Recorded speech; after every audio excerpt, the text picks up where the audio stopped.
Bismillahirrahmanirrahim. Assalamu alaikum. Today we learn about the process of digestion.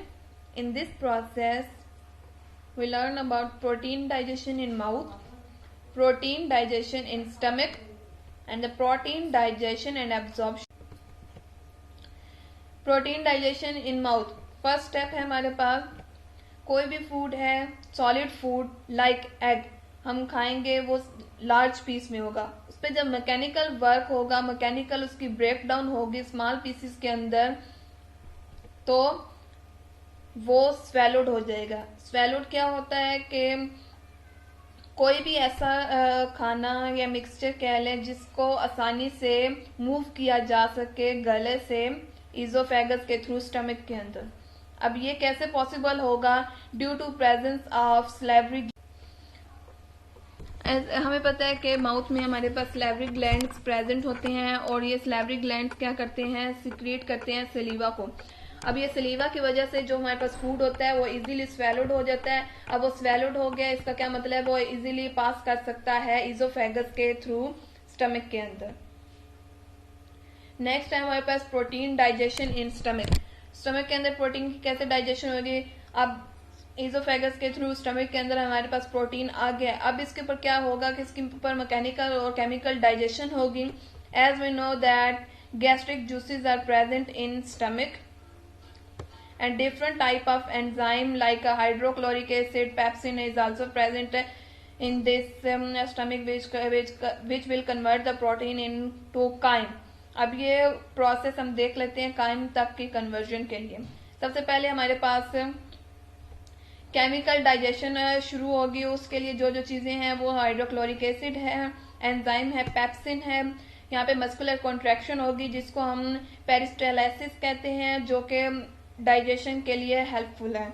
Next है, हमने देखा कि स्टमक के अंदर हमारे पास कॉन्ट्रैक्शन होती है जिसकी वजह से जो चर्न होता है वो हमारे पास पार्शली डाइजेस्टेड प्रोटीन को एक यूनिफॉर्म मिक्सचर में कन्वर्ट कर देता है जो कि हमारे पास काइम होता है. अब ये काइम क्या होगा, मूव करेगा स्मॉल इंटेस्टाइन की तरफ.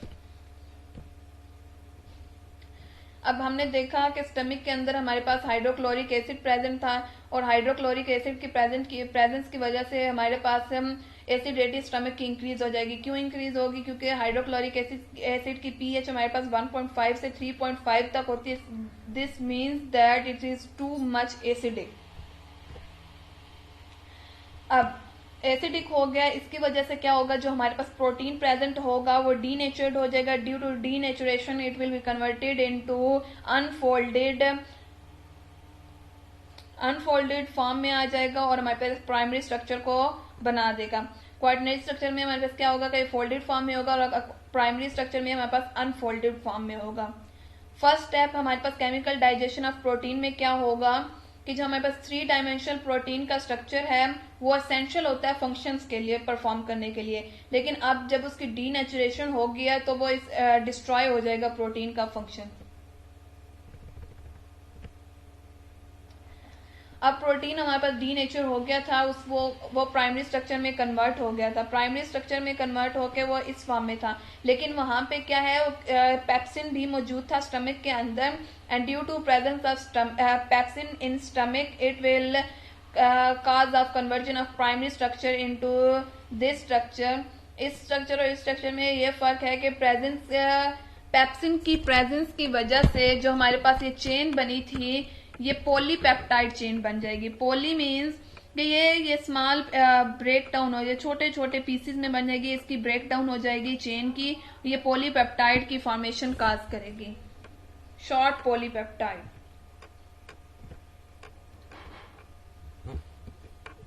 कुछ फैक्ट है हमारे पास, वो क्या है कि जो प्रोटीन हमारे पास होता है वो लार्ज ग्लोब्यूलर मॉलिक्यूल्स होते हैं जिसकी केमिकल ब्रेक डाउन के लिए हमें बहुत ज्यादा टाइम रिक्वायर होता है एंड और उसकी मिक्सिंग के लिए.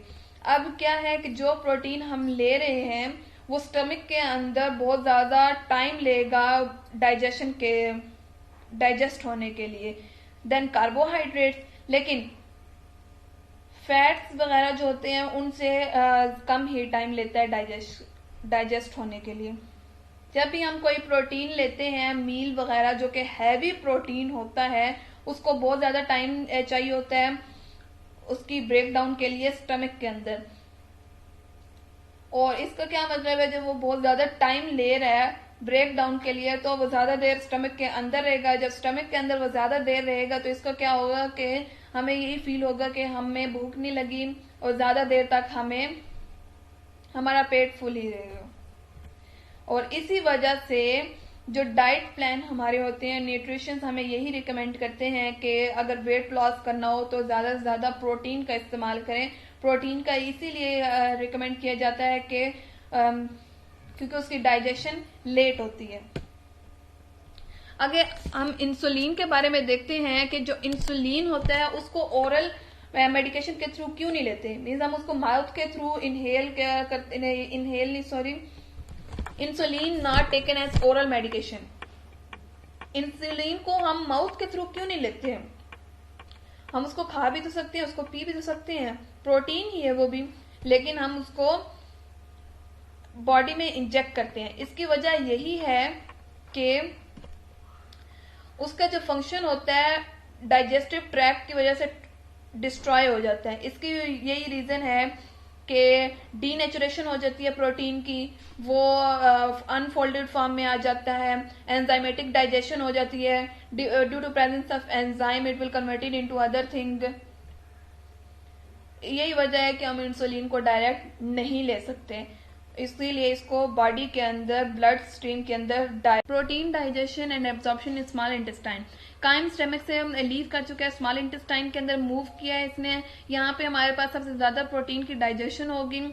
Pancreas secreted digestive juice in small intestine and require different type of enzyme for polypeptide breakdown.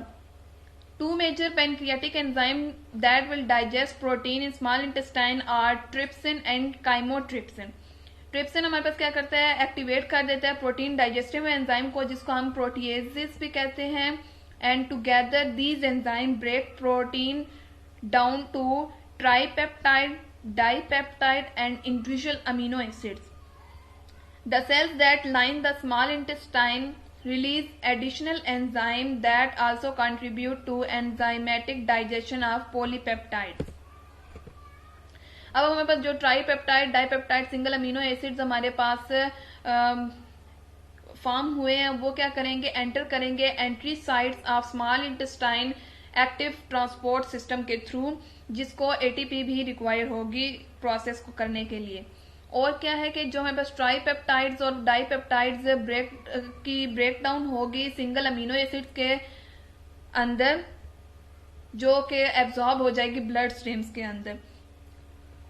Different type का हमें ट्रांसपोर्ट सिस्टम इसके लिए चाहिए होती है, जो कि डिपेंड किस चीज पे कर लेते हैं, हमारे पास अमीनो एसिड किस टाइप का है। प्रोटीन हमारे पास बेसिकली फूड से आता है और उसके अंदर हम नेचुरली अगर देखा जाए तो बहुत ज्यादा अमीनो एसिड प्रेजेंट होते हैं। लेकिन अगर हम कुछ समटाइम्स ऐसे होता है कि हम अमीनो एसिड खुद सप्लीमेंट्स के तौर पे यूज कर रहे होते हैं, तो इसकी वजह से काफी इश्यूज हो सकते हैं during the absorption of amino acids in blood streams.